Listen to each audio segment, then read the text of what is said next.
శ్రీశైలే దయాపాత్రం దీభక్త్యాది గుణార్ణవం యతీంద్ర ప్రమణం వందే రమ్యజా మాతరం మణిం లక్ష్మీనాథసమారంభాం நாதயாமன மத்தியமாம் அஸ்மதாச்சாரிய பர்யந்தாம் வந்தே குரு பரம்பராம். இப்பொழுது இந்த திவ்யதேசம் காட்டுமன்னார் கோயில் ஸ்ரீ வீரநாராயண பெருமாள் திருத்தலத்தை பற்றிய செய்திகள் சிலத்தை பார்ப்போம். காஞ்சிபுரத்தில் பிரம்மா யாகம் பண்ணுறார். அதில் மதங்க மகரிஷி ஒரு முக்கியமான பணியில் இருக்கார். அவர் வேதம் சொல்கிற போது ஸ்வரம் தப்பாக சொல்லிவிட்டார். உடனே பிரம்மா நீ வெளியில் போயிடு என்றால் வேதத்தில் ஸ்வரம் ரொம்ப முக்கியம். வேற்றுமை உருவினுடைய பலனை ஸ்வரம் கொடுக்கும். ரெண்டாம் வேற்றுமை உருவு மூன்றாம் வேற்றுமை உருவெல்லாம் அந்த ஒலியிலேயே வரும். ஸ்வரம் ஏற்றத்தாழ் இறக்கத்தாழ் வச்சு வேற்றுமை மாறிடும். அதனால் அவர் என்ன பண்ணுறார், வெளியில் போயிடுன்னுட்டோடனே அவர் அங்கேருந்து நேராக இங்கே வரார்.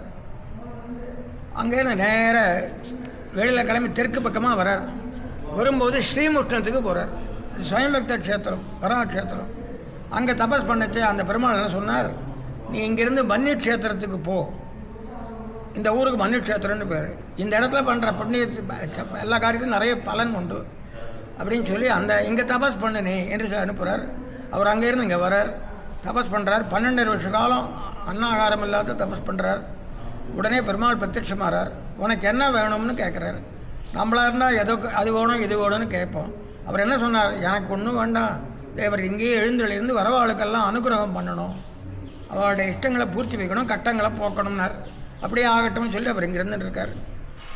அந்த அந்த இந்த இந்த பெருமாள் முதல்ல நாராயணனாக சேவை சாதிச்சார். தசாவதாரமாகவும் சேவை சாதிச்சா ஸ்லோகங்களில் இருக்குது. இந்த நாராயணன் இங்கே இருக்கிற காலத்தில் பக்கத்தில் திருமண மகரிஷின்னு ஒரு ராஜரிஷி, ஜனகர் மாதிரி. அவருக்கு குழந்தை இல்லை. அப்போது அவர் தபஸ் பண்ணுறார். மகாலட்சுமி தானே இங்கே வந்து அவருக்கு பொண்ணாக பிறக்கிறார். ராஜா பொண்ணானத்தினால சுயம்பரம் வைக்கிறார். சுயம்பரம் வைக்கிற போது எல்லோரும் வர, எல்லாருக்கும் அடையாளம் இருக்குது. இப்போ நீங்கள் இருக்குன்னா உங்கள் ஊருக்காரா உங்களை எந்த ஊர்னு சொல்லிவிடுவா, இவரை வந்து இந்த ஊர்னு சென்னைன்னு சொல்லிவிடுவா, இவரை வந்து நாச்சியார் திருமாலை சொல்லிவிடுவா. அதனால் அந்த மாதிரி பெருமாளுக்கு எந்த ஊர்னு சொல்கிறது, எல்லா ஊரும் அவருக்கு தான், எல்லாமே அவருக்கு சொந்தம், எல்லா இடத்துலையும் அவர் ராஜா தானேன்றதுனால அவரை எல்லோரும் வந்தால் சுயம்பரத்துக்கு. நம்ம பெருமாளும் போனார், இவர் ராஜகுமார் நாட்டம் போனார். எல்லாருக்கும் தெரிகிறது இவர் இந்த ஊர் இந்த ஊர். இந்த காலத்தில் Aadhaar card, PAN card, ID கார்டெல்லாம் கொடுக்குறா. அந்த காலத்தில் யாரை தான் கொடுத்தா ஒருத்தருக்கு ஒன்றும் தெரியாது. இவர் யாரோ புதுசாக ஒரு ஆள் வந்திருக்கான்னு எல்லோரும். ஆனால் எப்போவுமே மகாலட்சுமிக்கு தெரியும். அவன் சரியாக கழுத்தில் மாலையை போட்டுடுறா. உடனே அவர் 2 பேர் கல்யாணம் பண்ணிக்க வேண்டியது தான். ஆனால் அந்த சுயம்பரத்தில் ஒரு ஒரு உள் விதி என்னன்னு கேட்டால், யார் மாலை போட்டாலும் அந்த மாலை போட்டாலும் ஜெயிச்சுட்டு அந்த பொண்ணை கல்யாணம் பண்ணிக்கலாம், வீர சுல்கமாக அடையலாம்னு ஒரு ரூல் இருக்குது. அந்த வழியில் எல்லோரும் சேர்ந்து இவர் அடிக்கலாம்னு நினச்சி வரைச்சி கை தூக்கச்சி எல்லாரும் பதிலையும் படப்படப்படான்னு விழுறது ஒரே டயத்தில். உடனே ஹா வீரா ஹா வீரா அப்படின்னு சொல்லி எல்லோரும் வீரா வீரான்னு சொல்ல ஆரம்பித்த உடனே இந்த நாராயணன் வீரநாராயணன் ஆறார். அவருக்கு வீரநாராயணன்ற வீரன்ற டைட்டில் கல்யாண பரிசு போல் கிடைக்கிறது. வீரநாராயணனா இங்கே எழுந்துள்ளிருக்கார். தாயார் மரகதலை தாயார், இங்கே எழுதிருக்க தாயார் சந்தி மகாசிவி. இப்படி இருக்கிற காலத்தில் இந்த ஊரில் ஒரு கௌதமர்னு ஒரு ரிஷி இருந்தார். அவர் ராஜாக்களுக்கு அவளை ஆசிரியச்சு தான் இருந்தாகணும். வேறு வழி பணம் இவளுக்கு எங்கே கிடைக்கும்.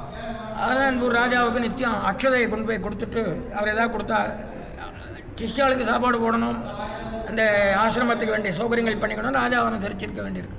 இப்படி பண்ணிட்டு இருந்துச்சு. ஒரு நாள் அந்த கௌதமரால் போக முடியல.